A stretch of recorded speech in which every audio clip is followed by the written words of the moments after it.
niko Queen.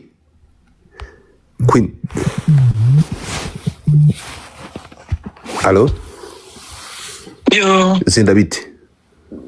Nziza. Wamba bari ukampa nimero ya semuhungu ko namubuze kukuva ejo ku mutima wenda kumvamo. Mbara. Semuhungu se ndanyiguye. No, apana iri itari gucamo uheruka kuvugana nawe ryari? Mperuka kuvugana nawe ejo agiye muri our past. Hanyuma bigenda bite? Hanyuma nyine sinzi ukuntu live sheri. Mperuka kuvugana nawe nyine agiye muri ntuze muri our past. Muri our past ejo. Hanyuma nyine nagiye kureba stories ze mbona nta kintu ya postings. Okay, ntabwo iriho. Umuhamagaye kuva ejo telefone ye uramuhamagara ntabwo iriho. Ko ari metero ebyiri wamfashije ukangerera mu rugo akomanga ntibibe nk'ibya gitoko erega imitima iraturya.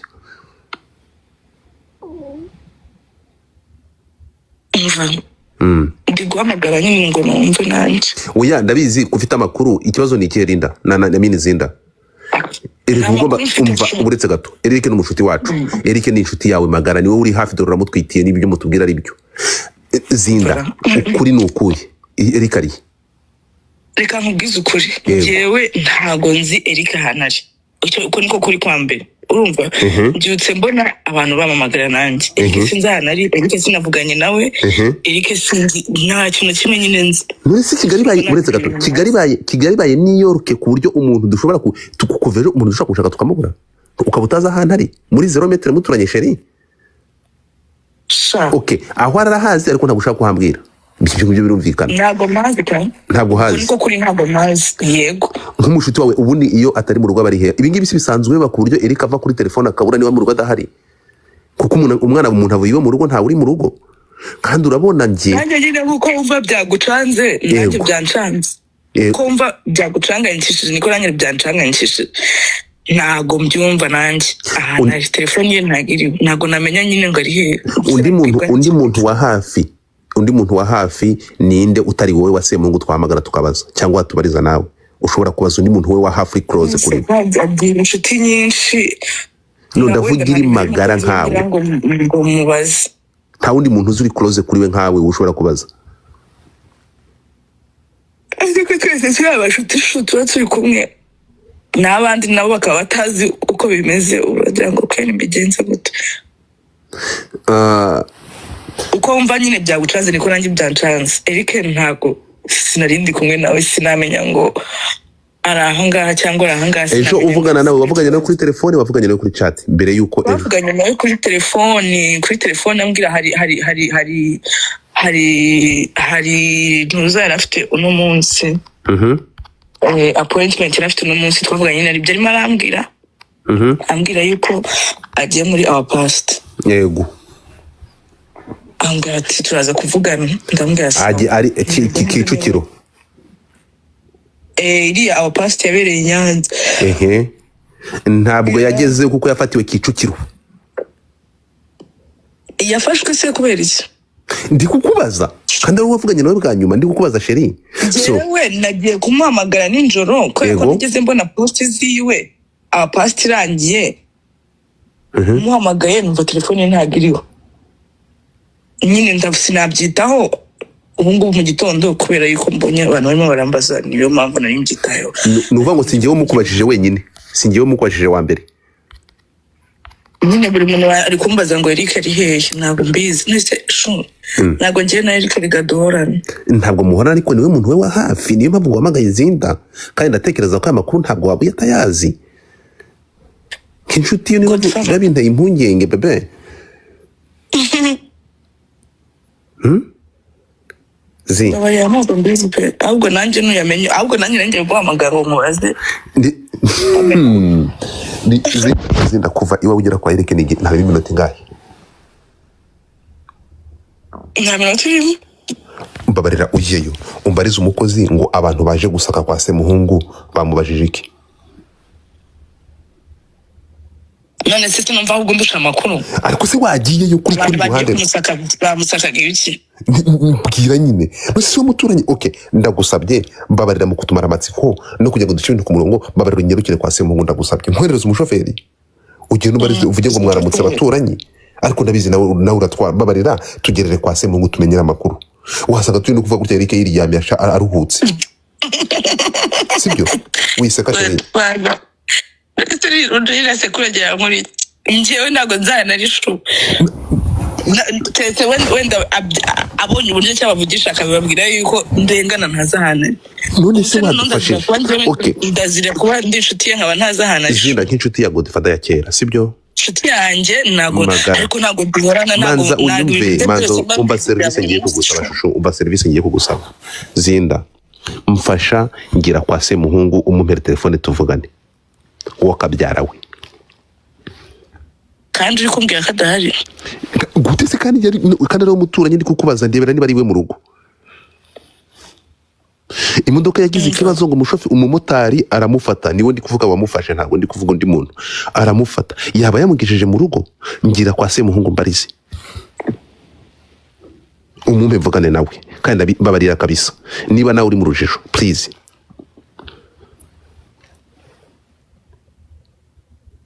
sawa ningira icyo menya ndakuvugisha okay nkatinge off okay kamba muting Jesus Christ ariko mukundi inkuru mukunda urugambo erega iyo ufite inshuti uyitaho ukamenya n'ibyayo muri aho Yesu nashimwe mutapinge screen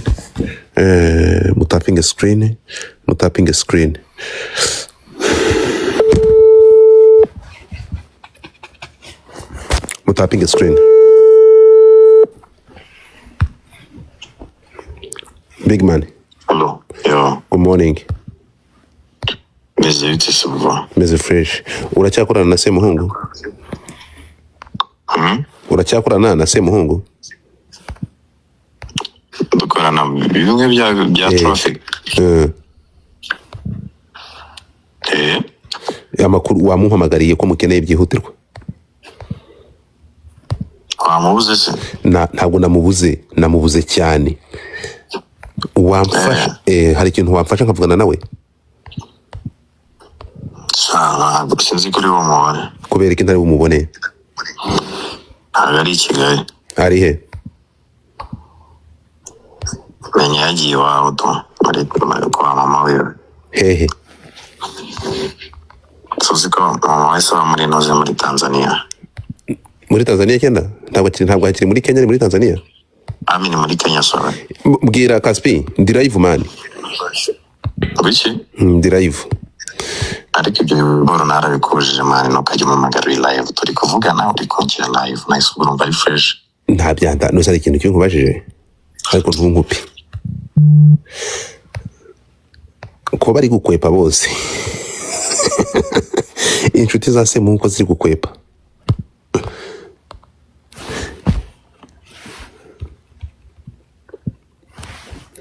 Inshuti za semuhungu zirimo gukwepa.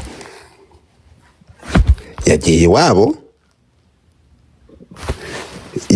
iwabo.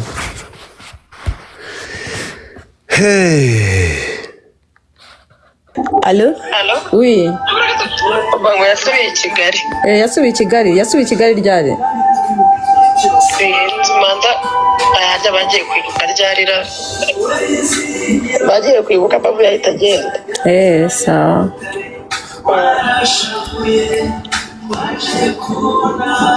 Bya bintu bya semuhungu mbanza bikaze kadutegereza. Ibiki bikaze. Funga mike yawe kuri ncyanutse. Ibiki bikaze avuye ko hari umuntu avuye ko ari ikibazo. Ko nkubwiye ko ndi gushaka umuvandimwe, nkubwiye ko ari ikibazo wa mugore we. Ibiki bikaze. Icyo nereka nimero y'umuntu ushobora kuva wasanga ari no mu kiruhuko. Muri iyi minsi munshakire semuhungu. Ariko umugore arashyanuka. Ariko uri kabarankura wagomba guhakaza.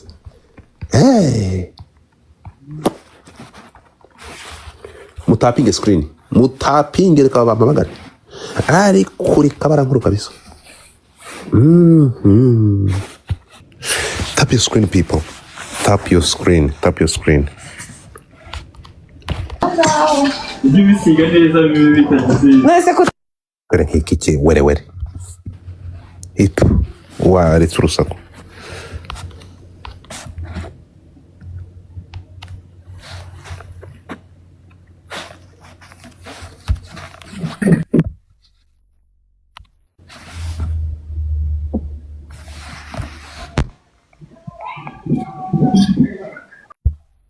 noneho ibaze nk'abantu nukuri kumana nk'abantu 100 bagiye bamaze gushyira muri request kandi nta bantu nzamura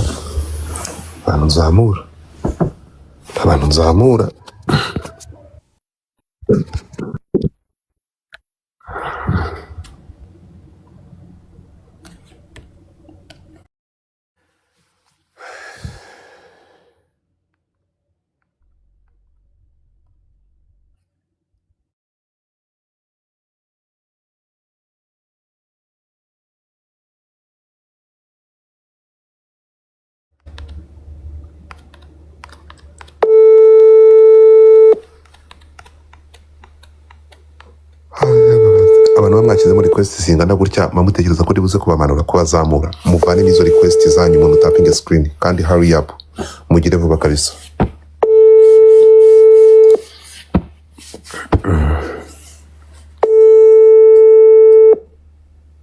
mu tapping screen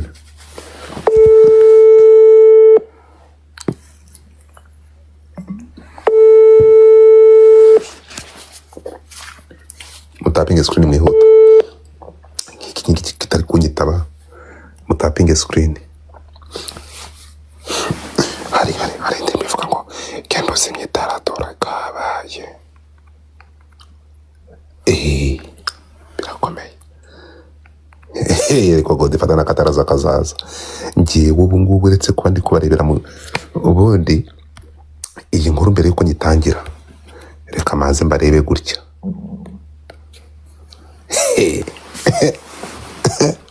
umva mutapinge screen mutapinge kakadija maze ahamagare gahunda murayizi ni yayindi mu magambo mufite yo kuvuga mugomba gukoresha amagambo yo kwigengesera no guca bugufi no kumenya ibiva mu kanwa kanyu urimo kunyumva no kuvuga ngo mutapinge screen my people mutapinge screen kugira ngo live ibe active urimo kunyumva hanyuma mbibutsa ko ku cyumweru hazaba hari icyo bise akasongoyiwa akasamutwe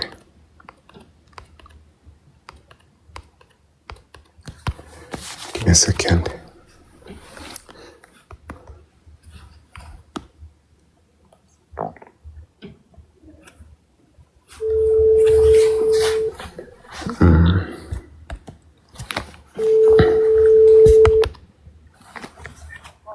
umuza yishyire kuwa mbere kuko ku cyumweru hari indi space zabaho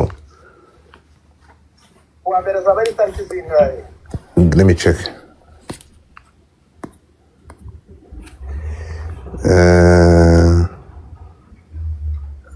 give me a second zipfa kuba 13 umunsi wo kurangiza ni 13